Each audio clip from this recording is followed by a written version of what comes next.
Hello, hello, hello.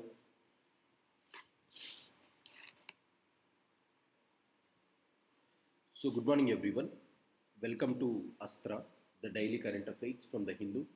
Today it is 12th of July, Friday, the Hindu. We are going with Hyderabad City Edition. So, what are the things that we have in today's current affairs? So, every Friday, the Hindu has a spotlight paper.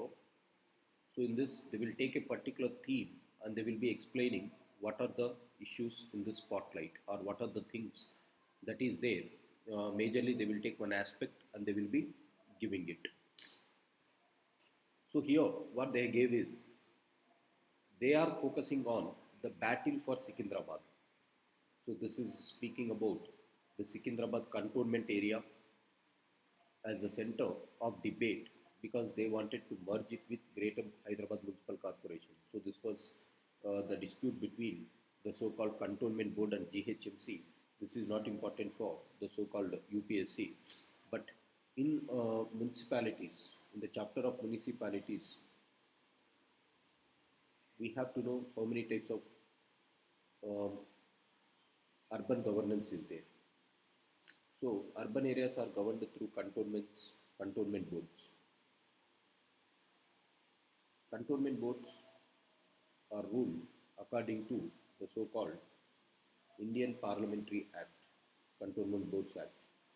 What is a cantonment? At the place where in the Indian armed forces are stationed. So according to Parliament Act, they are stationed here. So it is like between the Parliament as well as the state legislatures. So this is something which is overlapping here. So this is written in that context, but for UPSC this is not that much relevant. So coming to the major news, Kaveri panel, Kaveri Water Regulation Committee, CWRC or Kaveri panel, asks Karnataka to ensure water flow into Tamil Nadu. This is regarding to the so-called River Kaveri and issues. So River Kaveri flows through Karnataka as well as Tamil Nadu. So here, as Karnataka is an upper riparian state, River Kaveri water, year after year, the water is declining. As a result, what Karnataka is claiming, they do not have enough water to give it to Karnataka, Tamil Nadu. But what Kaveri panel said is, you have to ensure your moral responsibility and you have to ensure our constitutional responsibility to give water to the lower riparian state, that is Tamil Nadu. NEET counseling is going to start from July 3rd week. So we are in the July 2nd week. For the next week, it is going to start. Despite Supreme Court has adjourned this to July 18th. So this is something like parallel interventions. Supreme Court is just hearing the case. So it is about to hear on July 18th. The final verdict may be given in the third week. But parallelly, government wanted not to waste the time and they started the counseling. But the question is whether this counseling is free from doubts or trust, because Supreme Court has clearly said that the exam was compromised. Unless and until the extent to which the exam was compromised, if government goes ahead with counseling, because we all know that what government's intentions are. Government clearly stated that the paper was not compromised earlier, the paper was not leaked earlier, but slowly it came to its acceptance after 1 month after the allegations. Government accepted that the paper was leaked. Now government is again keeping something like keeping the cart before the horse without waiting for the Supreme Court verdict. So we have to wait and watch how it is going to have. So nonetheless, government has given that candidature allocation may be cancelled if they came to know that there is some malpractice in his candidature. But the question is how they are going to adjust the entire system if there is some malpractice that has happened. So government should have waited until Supreme Court has given the judgment, then they should have taken the decision. So this is the first thing that is important. So you can write it in GS paper 4, where governance and aspects of governance. So look at the poor policy making of governance again. So this there you can use it along with GS paper 2 governance aspects. Going further, Khairatabad zone the municipality of inside Khairabad zone ropes in student volunteers to prevent dengue prevention. So this is utilization of student volunteers to spread awareness among the citizens to prevent dengue. This is one thing like one critical out of box thinking for social issues. For social issues. Now, where you can use these type of things? You can use these type of things in GS paper 4. You have a topic known as persuasion and influence. There you can use these type of things. Persuasion. Students are going to pursue the local population to take care of the so-called their premises so that dengue will not be spread. Next, 387 hospitals inspected in Telangana and one closed in Hyderabad. So this can be written.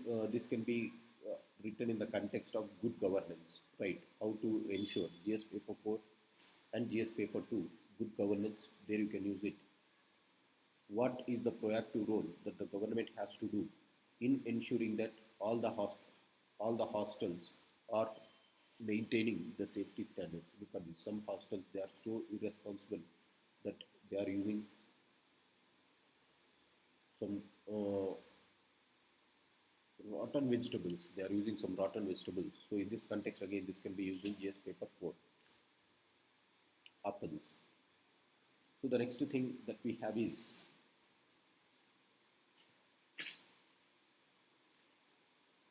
a man who is free from jail after 14 years dumps the children after reunion. What has happened?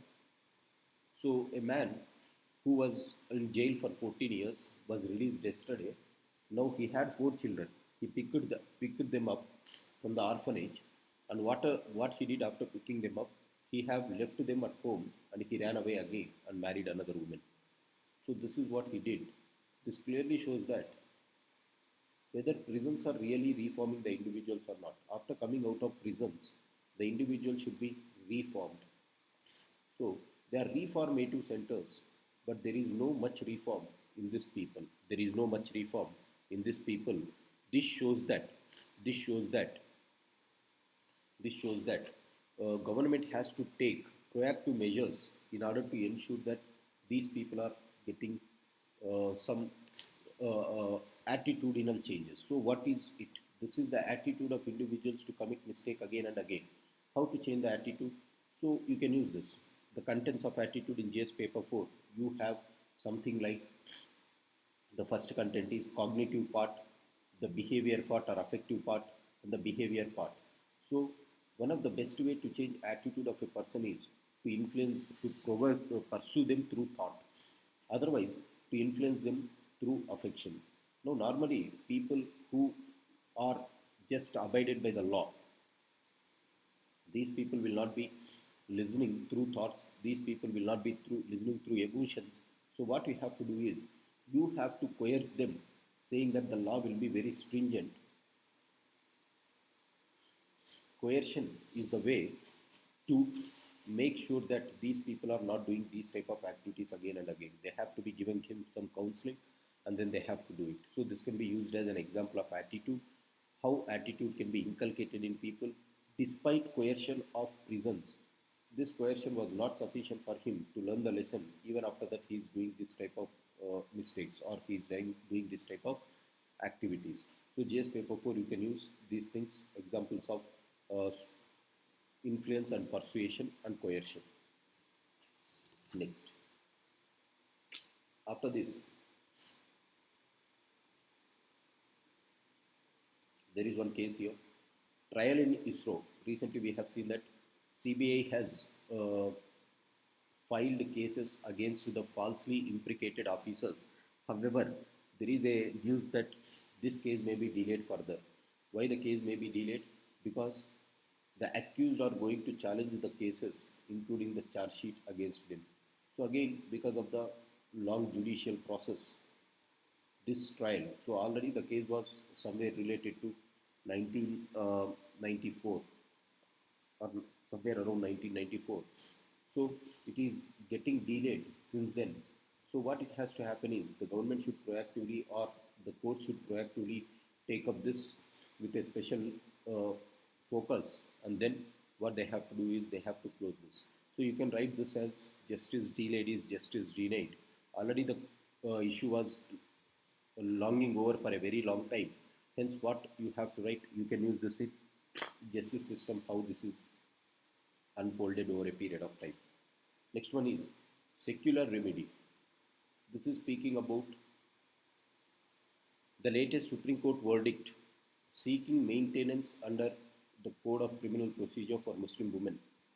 So court has said that Muslim woman is not debarred from invoking secular remedy. So what is this?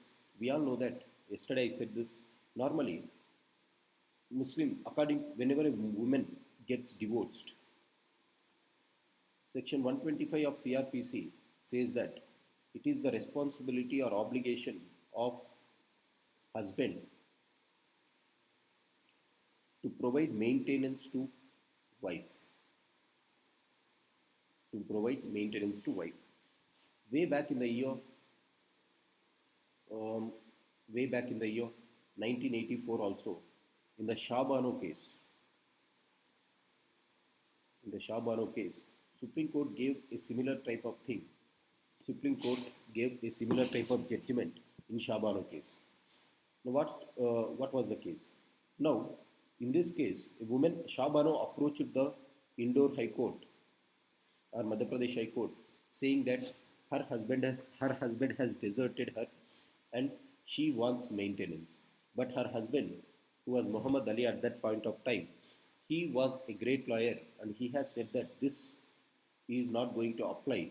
Section 125 is not going to apply to them because they have Muslim personal laws. According to Muslim personal law, there is no mandate that the husband has to give the wife the so-called maintenance, right? So this is what the Muslim personal law says. Now, aggrieved by this clause, Shah-Bano went to the court and she has filed a petition against her husband. Now, the High Court at that point of time and subsequently the Supreme Court upheld her challenge, and it has said that Muslim husbands has to give maintenance if they are divorcing their wives. However, there was huge political or huge backlash from the Muslim communities in the country. As a result, the Rajiv Gandhi government, unfortunately, Rajiv Gandhi government passed a law in the year 1986. They passed a law in the year 1986 known as Muslim Women's Rights in 1986 Act. So they have passed Muslim Women Divorced Rights of Women, Muslim Women Protection of Rights of Divorces Act 1986. According to Protection of Rights and Divorce Act, what it says is Muslim Women Protection on Divorce Act 1986. They have watered down the provisions of Supreme Court judgment and they said that it is okay to give the maintenance for woman or Muslim wife who is deserted by her husband only for that iddat period. What is that iddat period? The period after the divorce, the 3 months period after divorce, right? That is called iddat period. So it is okay to give during that iddat period. But according to section 125 of CRPC, what it says is, it is the responsibility of the husband to give maintenance to women and children as long as the children gets 18 years of age. As long as children gets 18 years of age, this is their obligation. So this was countered by Rajiv Gandhi, and this is where the communal politics was played by Rajiv Gandhi, and he was criticized for this. Absolutely, his critics are correct because Rajiv Gandhi government should not have watered it down. So since then, whether this act is correct, Muslim Women Protection on Divorces Act 1986 is correct, or Section 125 CRPC is correct, which one to follow? Because Section 125 says maintenance has to be given for a longer period, whereas the special law that was made by Rajiv Gandhi in the year 1986 says that they have to be given only in that period, Now this was the contradiction which was present since 1986, and various high courts have given various interpretations, and yesterday the Supreme Court has cleared it finally, saying that okay, you have legal remedies here under Muslim Women Protection on Divorces Act 1986, but at the same time this should be in complementary with this section 125 CRPC. So that doesn't take away the woman just by having this. This doesn't take away the woman to ask for remedial measures under section 125 CRPC. It is like imposing both. If the woman wants to seek remedy under section 125, they can have this secular remedy under this. So this was the entire case, and this is something which is a very good or very harmonious construction of the Supreme Court. So Supreme Court, whenever they are interpreting the statutes, whenever they are interpreting the Constitution, this was when two statutes are competing with themselves. There are two statutes competing. One law is this, the second law is this. They are competing with each other. When the laws are competing with each other, then the Supreme Court has every right for going for harmonious interpretation. Harmonious interpretation. And that is what Supreme Court is doing in this case. That is what the Supreme Court is getting this case. Right. So this is what the exact provisions that are happening here. Right. They have to get the maintenance or alimony, and then they will be having this. So this is a perfect example of the so-called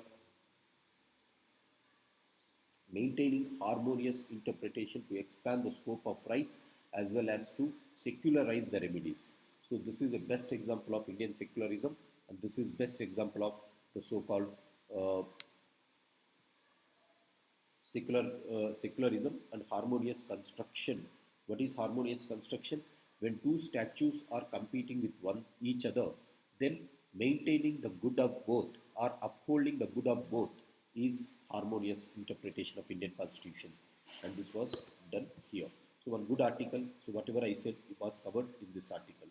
The next one, Cant of Forms. Now this is speaking about the latest fiasco that was surrounded around the NEET exam. So we all know that the NEET exam lacks transparency. Right from the beginning, there has been challenges in the NEET exam because the states have opposed it vehemently. Nonetheless, the central government has went ahead. So now the problem here is, just like the states opposing it, the trust of the people in this exam started diminishing. The trust of the exam started diminishing. Hence, when the trust of an institution is diminishing, so when the trust of an institution is diminishing, what is the way to bring back that trust? To invoke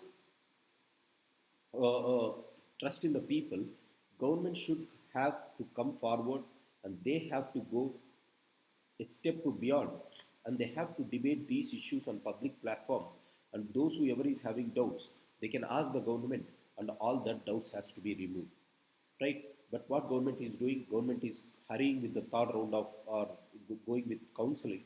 This is like sweeping the worms that has spilled out of the carpet. They wanted to just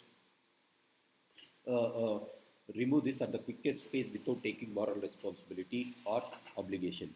So government is consistently denying the fact that there is no malpractice.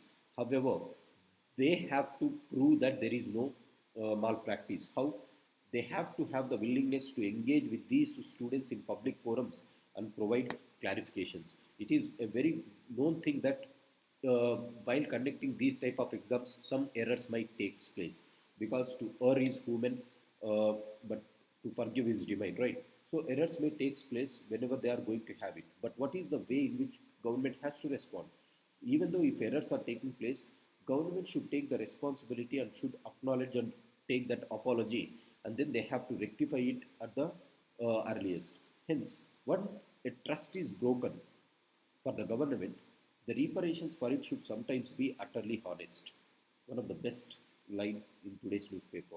When trust is broken, the reparations for it has to be bitterly honest. So long the government keeps on the so-called saying that the exam was conducted without any malpractice. Now the government is not ready to accept it, and government is going ahead without taking the so-called remedial measures. This is one of the biggest problem in this case. This is one of the biggest problem as far as this case is considered. So this is what you have. So trust is everything in governance, because in government, whenever we are going to have, what is trust? What is governance? Governance is nothing but government doing the work for the public. So whenever they are doing it, it is the trust of the public which is very, very important. Trust acts as the bridge between the government and the citizens in governance offices. Once it is broken, not only in government but even in personal life it is broken, that is going to be one of the major challenges. But in governance, this trust should be always upheld. If some wrong happens, definitely what government should do? Government should have the courage to accept it, to apologize it, and take remedial measures by addressing the problems of people on the larger scale. So this can be used as the best example for good governance in GS paper 2. You can use it as an example of good governance in GS paper 2 and GS paper 4 as well. So there you can use these type of cases. So there you can bring it. Reading the tea leaves ahead of China's third plenum. So normally China goes for conducting plenaries every year in the month of October or November. Now they have preponed it to July. So it is going to be held somewhere around July 17th to 20th. Now in this context, Mr. Narayanan, M.K. Narayanan writes what should be read from this and how that is important. First of all, to whom this is important, I will just summarize what he has written. For PSIR students, this is important. So what is the summary of this? What Mr. Narayan says is, what are the issues that China is facing as of today, and why this meeting or plenum is important, why this meeting is important, why this plenum is important for China, and how the West considers China, or what is Chinese perspective or West's perspective about China, and what India has in this, and how both China and India should cooperate. These are the things that they have written. Now, what is the problem with present day China? The present day China after COVID, during COVID, China has went with zero COVID policy. However, they couldn't contain COVID. As a result, Chinese economy started troubling down. So one of the biggest problem that today China is facing is Chinese economy is in turmoil. Chinese economy is under turmoil. Say for example, look at this. What are the problems with China today? Chinese economy is in terminal decline. So they have to change it at any cost after COVID-19. They have to turn it at any cost after COVID-19. At the same time, the West image of China is, yesterday itself in the NATO summit, the Western countries or NATO members said that China is fueling the war of Ukraine-Russia. China is fueling the border disputes along India and in the South China Sea. China is culturally homogenization all the aspects in its surroundings. China is going with a very high level head as far as it is exercising its force in the so-called Indo-Pacific regions. So in this context, so the West is very, very clear. Not only the West, even the so-called the countries surrounding China is also having a skeptical mind as far as their relationship is coming towards China, as far as their relationship is considered with China. Right. So what China is doing?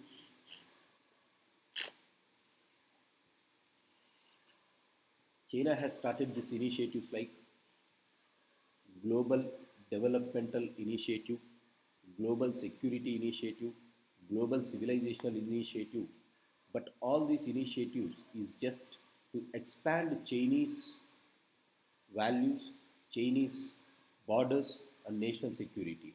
So though China is telling that we are for the world, no country is believing, because deeply designed values of China is this. They want to mix Chinese values, cultural expansionism and national security in the form of global development initiative, global security initiative, global civilizational initiative. This is not going to be accepted by the countries, particularly the West countries, and not only this, the countries which are surrounding in the so-called islands of China, in and around China.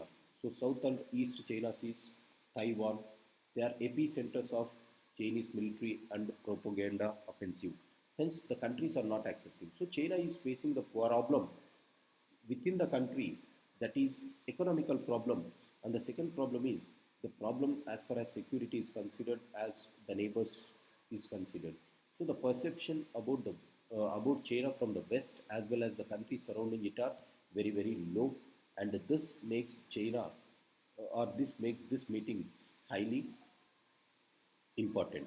So in this plenum, what China is doing, China is focusing on economic matters after a very long time. In regular plenaries, what China used to do is, China used to focus on the security issues and strategic issues, but for the first time, they are exclusively focusing on economic issues. This shows that Chinese economy is in turmoil. China is really suffering from turmoil in the recent past. In the recent past, it is suffering from a lot of problems. What are the problems that China is facing? Aging population, shrinking workforce, high levels of debt, and economy that is still facing the problems.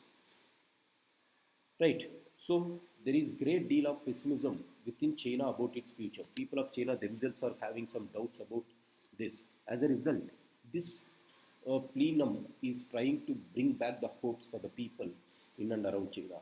So now China is in the defensive mode after a very long time. This is the time for India to capture this domain, or to capture over the so-called Chinese diplomacy. So far China was very aggressive. Now what India has to do is, India is present in a very precarious situation today, where or very far better position today,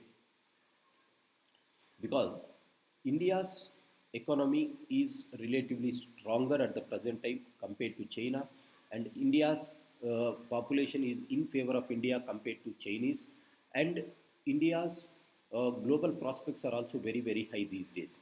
As a result, India has the advantage of taking an initiative where they can ensure that China is going to have some diplomacy in a very peaceful manner with India.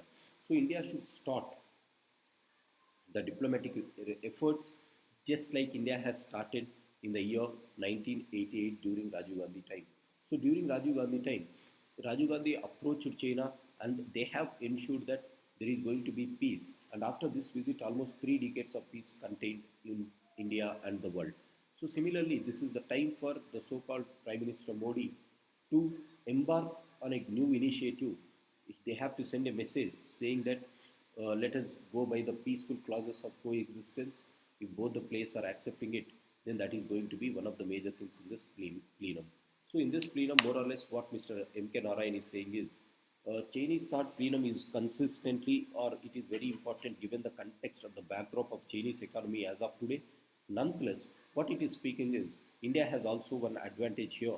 India should utilize this opportunity of its advantage of economy, of its advantage of global stature, to engage with the diplomatic relationship with China, just like Rajiv Gandhi has did, so that the entire region will be in stability over a long period of time. This was the thing that is being spoken. So only for PSIR students, this is important. Next, breaking the taboo about around men's reproductive. Now this article is speaking about the so-called the problems that men are facing as far as infertility is considered. So this is speaking about the infertility. So male infertility is considered as stigmatized issue. As a result, majority of the male counterparts will not come into the society and they will not reveal these things to the doctors or anyone, or they are not going to share it with anyone. So there is silence that is present because of this infertility, or in this infertility cases, and this is a problem which is evolving. So according to WHO, almost 60 million to 80 million couple are struggling with infertility in the world. In this, India is also having a major share. In India, almost 20 million people are facing this problem. Now, how to understand this? What are the reasons for infertility? First, we have to understand that and then we have to find out what are the measures that they have to take. So in this article they have written how to overcome the male infertility issues. Male infertility issues. The article was written by Mr. Priyanka Parekh, Indian Council for Medical Research. So what she is saying. So first understand the problem. How to understand the problem? So it is going to come out. What is male infertility? Infertility in men is due to the absence of sperms, or low sperm count, or low sperm motility, or both. So this is because of low semen or low sperms that infertility is causing. Now why they are causing? They are causing because of the changing lifestyles, various factors, particularly stress, hormonal imbalances, genetic problems, anatomical problems, and epigenetical factors. So, and even they are related to something like exposure to infections. And external factors include pollution, indiscriminate use of pesticides and plasticides, or creating or affecting the infertility rates. So very important. Why infertility is rising? Because of the internal problems such as stress, hormonal imbalance, genetic, anatomical, epigenetic factors, and external factors like pollution and indiscriminate use of pesticides in agriculture. And not only this, some habits of the people are also lifestyle problems such as diets, sleep patterns, work schedules, consumption of alcohol and tobacco are playing a very crucial role in reducing this fertility. Along with the late marriages among youth, is creating declining sperm quality. So these are the problems that are appearing. So what are the solutions for this? The first most imperative thing is to create awareness among reproductive and sexual rights. The second, during the times of school itself, they have to play a very crucial role. Parents should discuss with them, and they have to discuss, particularly father has to discuss with these things, and then they have to ensure that they are proactively engaged in some good lifestyle practices. What are the lifestyle practices? We have to eat healthy, regular sleep patterns, eliminate consumption of alcohol, tobacco, and other intoxicants. So, excessive use of mobile phones and these laptops has to be diminished. So, this is one of the major things, and stress is a major deterrent. So, do regular exercise and yoga and meditation. These three things are also going to help along with the so-called lifestyle changes. So, if we are doing this, we are going to have these issues, or we are going to solve these problems. Again, along with this, if the problem is too much, go for treatment. So, while lifestyle is preventive, so in order to cure this, we have to go for treatment, right? We have to go for the medical professionals to go for routine semen analysis, and then they have to go for these things. If we do this, millions of people who are suffering from infertility issues require informed discussions on reproductive health. So, what government has to do? Create awareness, build sexual education, and timely medical interventions are very, very important to overcome this taboo. So, where you can use this? This is for our regular understanding. All the people who are preparing for this, we have to understand this, not only for exam. The second thing that we have to understand is this can be used in essay writing. Last year they have asked a question saying that women in India, men in India are men in India are overweight because of their expectations, and girls are stressed because of something like over expectations on women, over restrictions on women have created these problems. So normally we'll speak about reproductive rights, but that will be confined only to female counterparts. But male also or men are also facing this type of problems. Hence, this article speaks about them. So this is for general understanding, and this is also for essay writing things. Next, should states get a special package outside Finance Commission? Normally, it is according to constitutional provisions. It is Finance Commission which will decide how much amount of tax devolution has to be due. According to 15th Finance Commission, total amount of tax that has to be devolved is 41% to the states. Now, if states are falling short, how they will get? They will get it through some special assistance from the so-called center. And here, as Bihar and Andhra Pradesh are today in a good position to determine NDA government, now these states are asking them to give more money and that special packages for their development. We all know that Bihar is really poor country and poor state, and in Andhra Pradesh post bifurcation they are facing some challenges. In that context, this article speaks about whether giving special assistance outside finance commission is a correct thing or not. Right. So more or less this article is speaking about how center can get. So center can give the states finances through tax devolution, through grants and special assistance. So special assistance has to be given, but only depending upon the requirement. If it opens this special assistance for every state, now all the states will ask this. Hence, it has to minimize it as far as possible. And what states has to do is, whatever the money that they are getting, they should not misutilize it. They have to use it only for those purposes for which it was given. The problem here is not money, but how effectively the states are using it. So majority of the times, the Andhra Pradesh state government has got support, but this support, though it is less, state governments have misutilized according to finance ministry. At that point of time, what they have to do is they have to overcome this misutilization.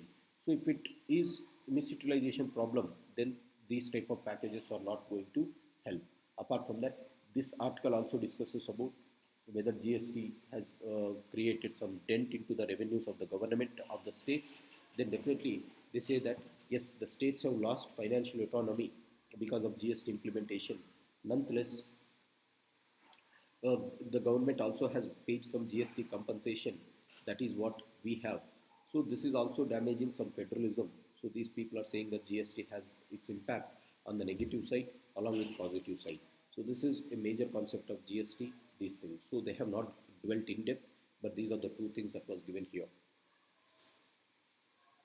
Next, this is regarding to the so-called floods in Assam.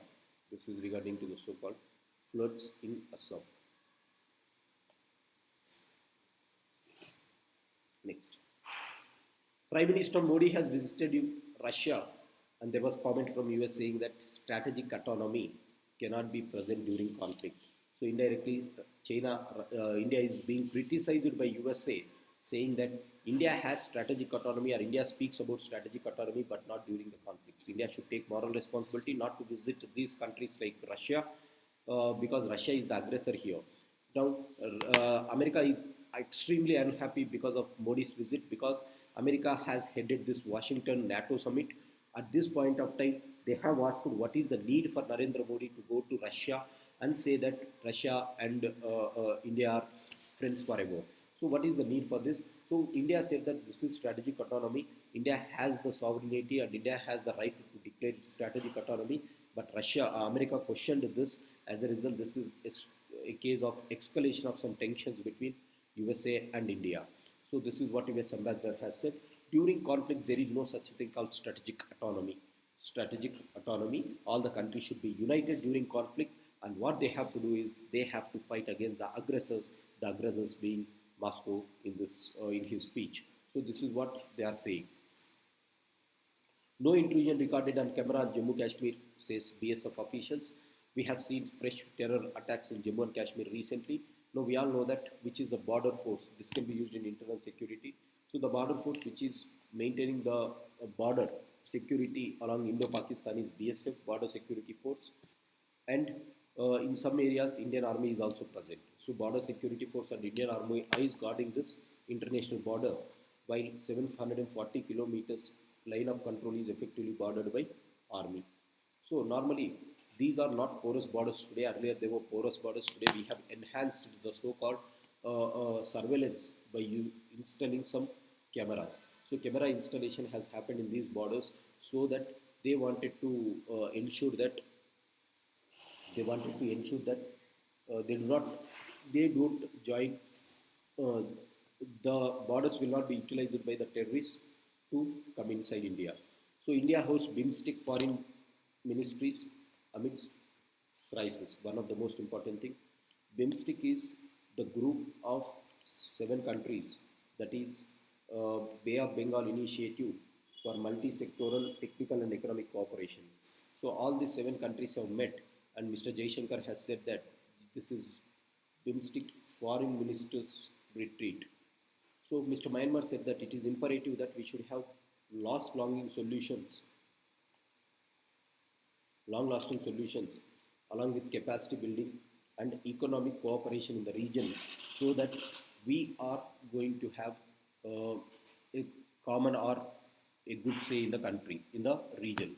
So it is a regional, we want to secure our region with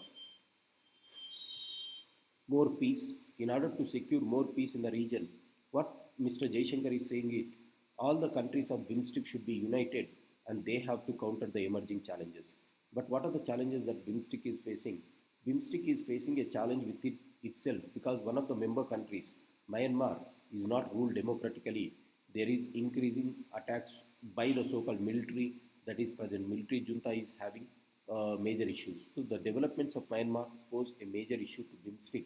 And because of the Myanmar instability, whatever the infrastructure operations that has to go in the region, they were halted because of it.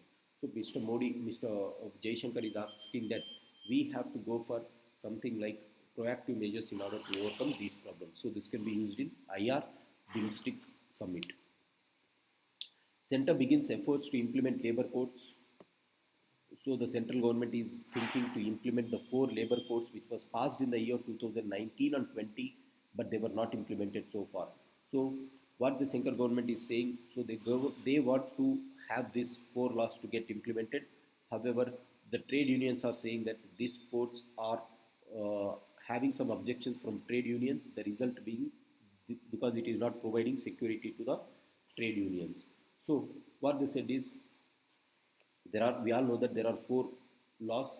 One is code on wages, code on social security, code on industrial relations, and the last one is occupational safety and health code. So these are the 4 things that they have. Now these 4 laws are criticized by the trade unions such as SEVA as well as such as the so-called Bharatiya Mazdoor Sangh. Both of them said that there is no provisions which is guaranteeing the traders' right or workers' rights. So for more workers' rights, these people are asking, but central government is trying to implement this labor codes. What are the 4 labor codes? These are the 4 labor codes.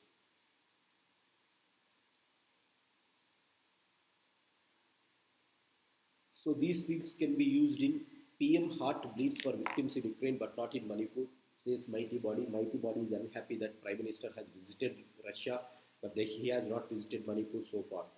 So this can be used again in empathy, compassion, and so something like apathy of the Prime Minister to visit these places.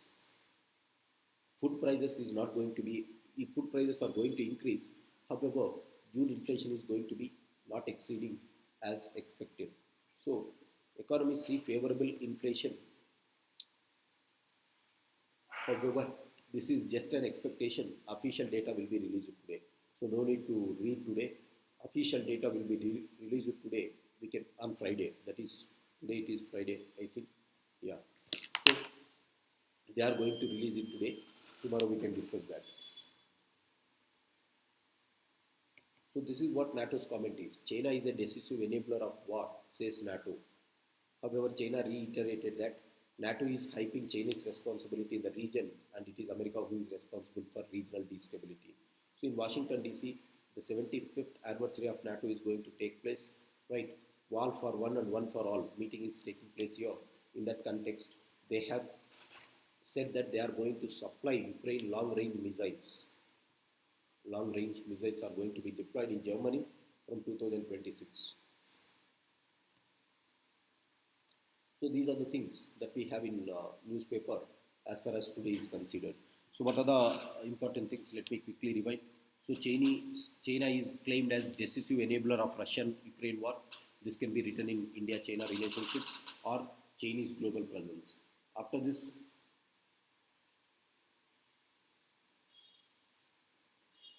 so apathy of Prime Minister to visit this place, you can write it. Next one is implementation of 4 labor laws, that is the code on wages, code on social security, Code on Industrial Relations, and Occupational Safety and Health Code. So, however, the trade unions are against it. India hosts BIMSTEC, one of the important article today. You have to read this from the international relations perspective. BIMSTEC is a group of 7 countries. So, India has organized this foreign ministers meeting, and the Mr. Foreign Minister of our country, Mr. Jaishankar, has clearly stated that we have to be collaborative and cooperative in order to enhance the regional stability. We have to ensure that we are countering the crimes that are occurring along the borders. So together they wanted to ensure that they are going to have it. We all know that the charter of BIMSTEC has come into effect on May 20th. In that context, this is very important. This year, there will be a definite question on BIMSTEC, be it in prelims or be it in mains. So one of the most important things. Next, internal security. No border intrusion has been recorded on cameras during conflict. India-US relationship. So it started deteriorating a bit because of this visit of Prime Minister to Russia. So what these fellows are saying, during conflict there should be no strategic autonomy. Special packages outside Finance Commission, there is no much news, leave about it. But breaking the taboo around men's reproductive health is important. Along with this, reading the tea leaves, I have said secular remedy as well as Cant of Forms. So where you can use this, I have clearly made it very clear. After that, trial in ISRO case may be delayed, justice delayed, may be justice denied. Man free from prison after 14 years dumps children. Unfortunately, there is no reformation even after staying in 14 years. So that is something which is the problem. Khairtabad zone ropes in student volunteers for dengue operations. This can be written in the so-called attitudinal change. So responsibility of the government to ensure food safety can be visualized by the hostels inspection by the so-called Tamil Nadu, Hyderabad officials. Next, NEET counselling is going to start. This is poor governance mechanism by government, because if Supreme Court is going to give this judgment against them, we don't know what it is going to happen, right? So Supreme Court should not go in depth about it. First, they have to wait and watch the show. They have to wait and watch the show first. Supreme Court has to give the judgment and then they can go for it. So these are the current affairs that we have in today's Hindu. Just have a look at them at your free time. Read 1 or 2 articles, particularly on BIMSTEC. You read it. You read an article about the editorial about secularism. The third aspect that you can read is about reproductive rights of women, reproductive rights of men. So read them. That is going to be helpful. These are the things that we have in today's newspaper. Thanks for joining. I hope my voice is clear. If you have any clarifications or if you want any clarifications from me, please make it a comment. And I am going to upload this newspaper which was edited in my Telegram group. The Telegram group is given to you in the link below, right? So what I will do is I'll wind up here. We'll join very soon with the next newspaper. Thanks for joining, guys. Have a great day.